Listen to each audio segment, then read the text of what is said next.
नमस्कार विद्यार्थी मित्रांनो, आज आपण एक असा व्हिडिओ घेऊन येत आहोत की जे रिअल टाईम प्रोजेक्ट्स असतात. आपण जे सीव्हीमध्ये रिअल टाईम प्रोजेक्ट्स असतात ते सीव्हीमधले रिअल टाईम प्रोजेक्ट्स कसे असायला पाहिजेत त्याच्याबद्दलचा हा इन डिटेल व्हिडिओ आहे. सो आम्ही जे सॉफ्टवेअर्स बनवत आहोत रिअल टाईम प्रोजेक्ट्समधून किंवा लाईव्ह प्रोजेक्ट ट्रेनिंग ज्याला म्हणतो आहे, त्या प्रोजेक्ट ट्रेनिंग्समधून जे सॉफ्टवेअर बनत आहेत त्याचाच हा एक डेमो आहे. त्यासोबत हा डेमो याच्यासाठी करतो आहोत, की जे ग्रामीण भागातले बचत गट आहेत किंवा भिशी चालवणारे जे लोकं आहेत, त्यांच्यासाठी हे जे सॉफ्टवेअर आहे, हे सॉफ्टवेअर आम्ही फ्री ऑफ कॉस्ट देणार आहोत.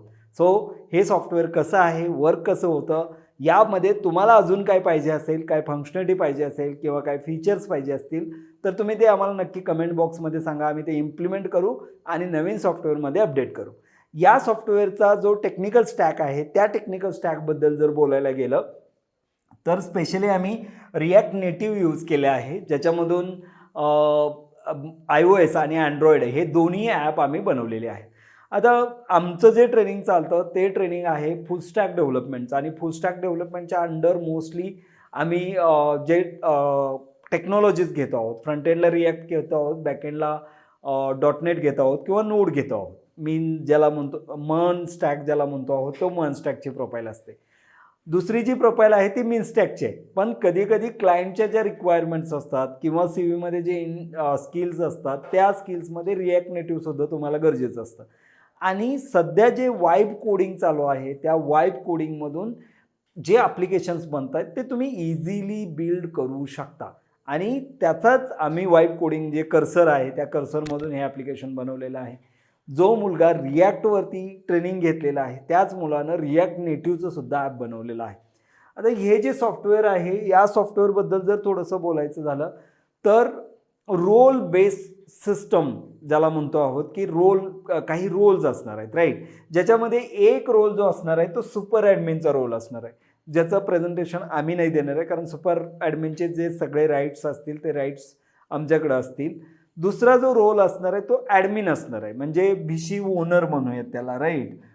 तो लॉग इन करताना जसं की आता पेन पॉईंट्स काय होतं या ॲप्लिकेशनचा जर आपण विचार केला, तर या ॲप्लिकेशनचा पेन पॉईंट हा होता की ग्रामीण भागातले ज्या बचत गट आहेत किंवा जे भिशी चालवणारी लोक आहेत, जे सेव्हिंगसाठी जे इकोसिस्टम तयार झालेले आहे, त्या इकोसिस्टमचं सगळं काम मॅन्युअली चालतं आणि त्या इकोसिस्टमला आम्ही सॉफ्टवेअराईज करायचा प्रयत्न केलेला आहे. त्याच्यामध्ये बऱ्याच साऱ्या फंक्शनॅलिटी तुमच्याकडून येण्याची अपेक्षा आहे. त्यामुळं जे बचत गट चालवत आहेत त्या सर्व बचत गटांना हा व्हिडिओ तुम्ही फॉरवर्ड करा, म्हणजे त्यांचं जे काम आहे ते काम खूप इझी होऊन जाईल. ओके. सो रोल बेसमध्ये जे सॉफ्टवेअर बनवलेलं आहे, ज्या रोलमध्ये पहिला जो आहे तो सुपर ॲडमिनचा रोल असणार आहे, राईट? सुपर ॲडमिनमध्ये मग बऱ्याच साऱ्या गोष्टी ज्या आहेत ते सुपर ॲडमिन करू शकतो, मॉनिटर करू शकतो, ॲड, एडिट, अपडेट, डिलीट जे फीचर्स असतात ते फीचर्स करू शकतो, राईट? त्यानंतर एक जो आहे तो ॲडमिन आणि दुसरा जो आहे तो युजर. आता हा ॲडमिन म्हणजे कोण? जो बचत गट चालवतो तो ओनर, बचत गटाचा ओनर किंवा आपल्या ग्रामीण भाषेत बोलायचं झालं तर मुकादम किंवा तुम्हाला जे माहीत असतील ते वर्ड तुम्ही यूज करू शकता. तुम्हाला माहीत असणारे वर्ड्स तुम्ही कमेंटमध्ये नक्की सांगा. युजर म्हणजे कोण? आपल्या बचत गटामध्ये असणारे सगळे जेवढे पण युजर्स आहेत.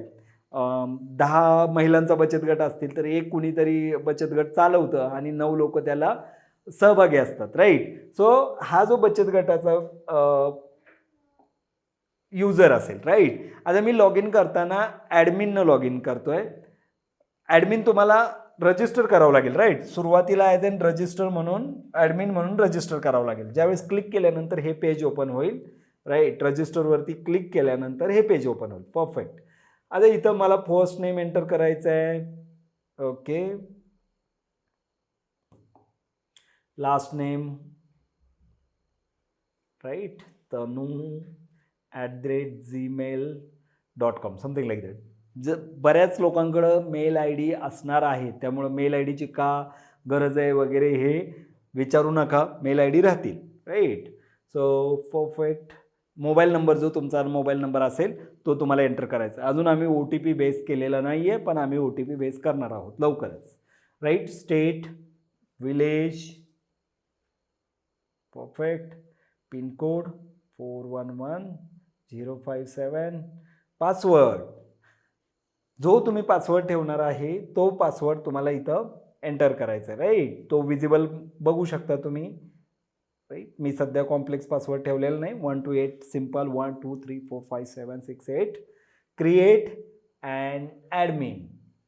ज्यावेळेस सगळ्या फील्ड चेक करायच्या, क्रिएट अँड ॲडमिनवरती केल्यानंतर रजिस्ट्रेशन कम्प्लिटेड चा एक पॉपअप येईल. तुमचं रजिस्ट्रेशन ॲज अॅन ॲडमिन म्हणून क्रिएट झालेलं. जे लोक बचत गट चालवणार आहेत त्या लोकांनी ॲज अ ॲडमिन म्हणून रजिस्ट्रेशन करायचं आहे.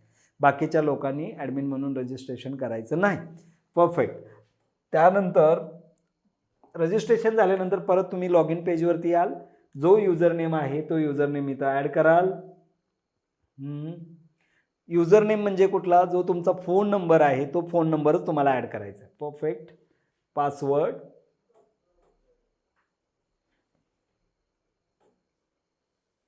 Sign in. परफेक्ट. हा आहे तुमचा ॲडमिनचा डॅशबोर्ड, राईट. सो ॲडमिनच्या डॅशबोर्डमध्ये तुम्हाला काय काय करता येतं. तुमचं जो टोटल मेंबर्स आहेत ते मेंबर्स बघता येतील. बचत गटाची किती सेविंग आहे ती सेविंग बघता येईल. एक जो म्हणजे ग्राफिकल प्रेझेंटेशन फक्त दाखवलेले आहे डिटेलसाठी. इथं खाली बघितलं तर तुम्ही डॅशबोर्डचा एक ऑप्शन आहे, मेंबरचा एक ऑप्शन आहे, सेविंगचा एक ऑप्शन आहे, ट्रान्झॅक्शनचा एक ऑप्शन आहे आणि लोनचा एक ऑप्शन आहे. हे जे ऑप्शन्स आहेत हे सगळे बचत गटाच्या रिलेटेड आहेत. आता काम कसं चालतं एक्झॅक्टली आपण त्याच्याबद्दल बघूयात. Yes please. ओके. सो आपण आत्तापर्यंत काय बघितलं होतं की मेंबर जो ॲडमिन आहे तो मेंबर ॲड करणारा, म्हणजे बचत गट चालवणारा जो माणूस असेल तो मेंबर ॲड करू शकतो, राईट. सो इथे गेलात तर आत्ता आम्ही 2 मेंबर ॲड केलेले आहेत. तुम्ही नवीन पण मेंबर ॲड करू शकता, राईट. सो इथं ज्यावेळेस क्लिक कराल त्यावेळेस तुम्हाला नवीन मेंबर ॲड करण्याचा ऑप्शन मिळेल. इथं तुमच्या मेंबरचा ॲड टाका. म्हणजे बचत गटामध्ये जे लोक आहेत, आपल्या बचत गटामध्ये 10 लोक आहेत समजा, त्यातला रितेश आहे फॉर एक्झाम्पल, त्याचा फोन नंबर जो आहे तो फोन नंबर ॲड करून द्या. आणि जो आपला मेंबर आहे त्या प्रत्येकाला लॉग इन करून ॲप्लिकेशन बघता येतं. त्यामुळे त्याचा जो पासवर्ड आहे लॉग इन, जो त्याला लॉग इन करायचा आहे तो ॲप लॉग इनचा मोबाईल तुम्ही इथं देऊ शकता. त्याचा पासवर्ड जो आहे तो त्याचा पासवर्ड तुम्ही सेट करू शकता. म्हणजे जसं एकदा बचत गटामध्ये जेवढे लोक आहेत त्यांना ॲड करायचं, त्याचा युजर नेम आणि पासवर्ड देऊन टाकायचं. म्हणजे तो स्वतः लॉग इन करून त्याचं स्वतःचं अकाउंट चेक करू शकतो. सेव्हवरती क्लिक झालं तर नवीन मेंबर ॲड झालेले दिसतील इथं तुम्हाला. प्रतीक, रितेश, सागर. इथं जर गेलात तर तुम्ही इथून त्याला डिलीट करू शकता, राईट. हा डिलीटचा ऑप्शन आहे, राईट. जर तुम्ही इथं प्रतीकवरती एंटायर फक्त प्रतीकवरती क्लिक केलं तर डिलीटचा ऑप्शन तुम्हाला भेटून जाईल. ओके. सो या पद्धतीने तुम्हाला मेंबर्स दिसतील. आता काय झालं, मेंबर्स दिसतील. मग आता बचत गटामध्ये दुसरं काम काय चालतं की कोणत्या मेंबरनं किती पैसे घेतलेत आणि कोणत्या मेंबरनं किती लोन घेतलंय, राईट. ह्या 2 गोष्टीचं जे रेकॉर्ड आहे ते रेकॉर्ड मेंटेन होतं. आता आपण एका युजरनं लॉग इन करून बघूयात. फॉर एक्झाम्पल जो आपण युजर ॲड केलेला आहे त्याला आपण त्यानं काहीतरी कॅश डिपॉझिट करूयात त्याच्याकडून, किंवा त्यानं काही हप्ते भरलेले आहेत हे दाखवूयात आणि त्यानं लोन घेतलेलं आहे का हे चेक करूयात. म्हणजे युजर डायरेक्टली लोन नाही घेणार, राईट. तो काय करेल, तो बचत गटाचे जे पण सचिव असतील किंवा जो चालवणार असतील त्यांना रिक्वेस्ट रेज करेल की त्यांना आता प्रत्येक चालतं कसं काम की जाणारा बचत गटामध्ये माणूस जो आहे तो विचारतो की बाबा मला लोन पाहिजे किंवा मी यावेळेचा मला एवढा पैसे पाहिजेत आहे, राईट. सो ही जी प्रोसेस आहे ही सुद्धा आपण ॲटोमेट केलेली आहे, राईट. सोबतच फीचरमध्ये आपण मराठी, हिंदी आणि इंग्लिश या तिन्ही गोष्टी केलेल्या आहेत. हे पहिलं व्हर्जन आहे, V1 आहे. त्यामुळं आम्ही हे जे आहेत हे फीचर्स आपण हळूहळू अपडेट करतो आहोत. सो आपण आत्ता लॉग इन करूयात एका युजरनं. परफेक्ट. सो आपण जो रजिस्टर केलेला युजर आहे त्याचा मोबाईल नंबर जो आपण युजरला दिलेला होता, राईट. त्यानंतर पासवर्ड आपण सेट केलेला आहे तो. परफेक्ट. सो हा त्याचा पर्टिक्युलर डॅशबोर्ड आहे. तर आल्यानंतर टोटल मेंबर्स, राईट. त्याला मेंबर्स दिसतील, त्याची टोटल सेविंग दिसेल, आउटस्टँडिंग काय असेल ते दिसेल, राईट. त्यानंतर मग लोन रिक्वेस्ट रेज करू शकतो आणि ट्रान्झॅक्शन्स चेक करू शकतो, राईट. सो एक एक प्रोसेस आपण बघूयात. Internal loan application. सो तो रिक्वेस्ट रेज करतोय त्या ओनरला, राईट. 1000ची रिक्वेस्ट रेज केली, किती मंथसाठी पाहिजे, इंटरेस्ट रेट काय असणार आहे, सबमिट ज्यावेळेस करेल त्यावेळेस ती रिक्वेस्ट जी आहे ती रिक्वेस्ट सबमिट होऊन जाईल. मग तो रिक्वेस्ट कोण चेक करेल, तो जो बचत गटाचा ॲडमिन आहे तो चेक करेल आणि मग ते अप्रूव्ह केल्यानंतर तुम्हाला ते लोनमध्ये दिसेल. अदरवाईज सेव्हिंग जर करत असेल तो, तर त्याला सेव्हिंग करता येईल, राईट. ओके, सो करंटली तुम्ही जे सेव्हिंग करता आहात आहे ते ॲडमिन तुमचं ऑब्झर्व करतं. कारण आत्ताची जी प्रोसेस आहे ती प्रोसेस अशी आहे की आपण पैसे नेऊन त्या सचिवाकडे देतो किंवा ट्रान्झॅक्शन केलं याचा स्क्रीनशॉट त्यांना पाठवतो. मग सचिव काय करतो, तुमचं जे ॲडमिन आहे तो ॲडमिन लॉग इन करेल आणि तिथं तुमच्या नावापुढं की यानं या मंथमध्ये एवढे पैसे दिलेले आहेत असं सेव्ह करेल. परफेक्ट. सो इथे गेलात, आता प्रतीकनं आपण किती दिलेले आहेत, ही जी रिक्वेस्ट आहे ती रिक्वेस्ट रेज केलेली रिक्वेस्ट त्याला इथं येऊन जाईल. अप्रूव्ह लोन करेल ज्यावेळेस, आत्ता पण एका युजरनं लॉग इन केलं होतं प्रतीकनं आणि त्याचं जे लोन आहे ते लोनसाठी रिक्वेस्ट रेज केली होती, ती रिक्वेस्ट इथं दिसेल तुम्हाला. ज्यावेळेस तो अप्रूव्हवरती हिट करेल किंवा अप्रूव्हवरती क्लिक करेल त्यावेळेस ते जे लोन आहे ते अप्रूव्ड दिसेल आणि त्याच्या ट्रान्झॅक्शन हिस्ट्रीमध्ये ते येईल. अप्रूव्ह. Perfect, right. आता जर तुम्ही लोन अप्रूव्ड, ओके. आता प्रतीकचं जे सेव्हिंग आहे ते सुद्धा सेव्हिंग तुम्हाला इथून चेक करता येईल. ॲड सेव्हिंग एंट्री, प्रत्येकाची एंट्री तो करू शकतो ॲडमिन, की प्रतीकनं किती कॅश डिपॉझिट केलेला आहे, कॅश केलेला आहे. आता बऱ्याच साऱ्या गोष्टी आम्ही याच्यामध्ये करतो आहे. ऑनलाईन रजिस्ट्रेशनच्या एंट्रीज दाखवतो आहे, UTR नंबर दाखवतो आहे, ट्रान्झॅक्शन ID दाखवतो आहे. या ज्या गोष्टी आहेत या V2 मध्ये येणार आहेत, राईट. सो मंथली सेव्हिंग जे आहे ते मंथली सेव्हिंग त्याचं इथं ट्रान्झॅक्शनमध्ये सगळ्यांचं दिसून जाईल की कोणी किती दिलेलं आहे.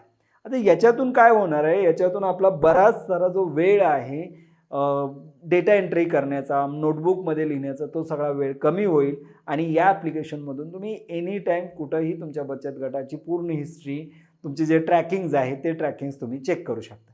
सो हे जर सॉफ्टवेअर तुम्हाला फ्री ऑफ कॉस्ट पाहिजे असेल तर तुम्हाला एक नंबर मिळेल, त्या नंबरवरती तुम्हाला कॉल करायचा आहे. 9970611896 या नंबरवरती कॉल करा, मेसेज करा. हे सॉफ्टवेअर आम्ही तुम्हाला तुमच्या बचत गटाला फ्री ऑफ कॉस्ट देऊ. हा व्हिडिओ महाराष्ट्रातल्या प्रत्येक बचत गटापर्यंत गेला पाहिजे, जेणेकरून त्यांचं काम जे आहे ते त्यांचं काम खूप सोपं जाईल आणि त्यांना हे सॉफ्टवेअर मोफत मिळेल, फ्री ऑफ कॉस्ट मिळेल. यासारख्या अजून काही सॉफ्टवेअर्स पाहिजे असतील ग्रामीण भागातल्या इकोसिस्टमसाठी किंवा ग्रामीण भागातली कामं तुमची जी आहे ती डिजिटल करता येतील, त्यासाठी तुम्ही कमेंटमध्ये नक्की सांगा. आम्ही काही सॉफ्टवेअर्स तुम्हाला फ्री ऑफ कॉस्ट देण्याचा प्रयत्न करू. कोडफर्स्ट टेक्नॉलॉजीच्या माध्यमातून हे सॉफ्टवेअर्स आम्ही फ्री का देतो आहोत याच्या पाठीमागे जर तुम्ही गेलात तर आम्ही फुल टाईम मुलांसाठी ट्रेनिंग्ज अरेंज करतो आहोत आणि त्या ट्रेनिंगमध्ये आम्ही लाईव्ह प्रोजेक्टचं ट्रेनिंग देतो आहे. सो लाईव्ह प्रोजेक्ट हे त्यांच्याकडून बनवून घेतले जातात, त्यामुळं आम्ही तुम्हाला हे सॉफ्टवेअर्स काही दिवसासाठी नक्कीच मोफत देऊ शकतो. सो हा व्हिडिओ कसा वाटला याबद्दल तुम्ही कमेंटमध्ये नक्की सांगू शकता आणि हा व्हिडिओ जास्तीत जास्त लोकांपर्यंत शेअर करू शकता. धन्यवाद.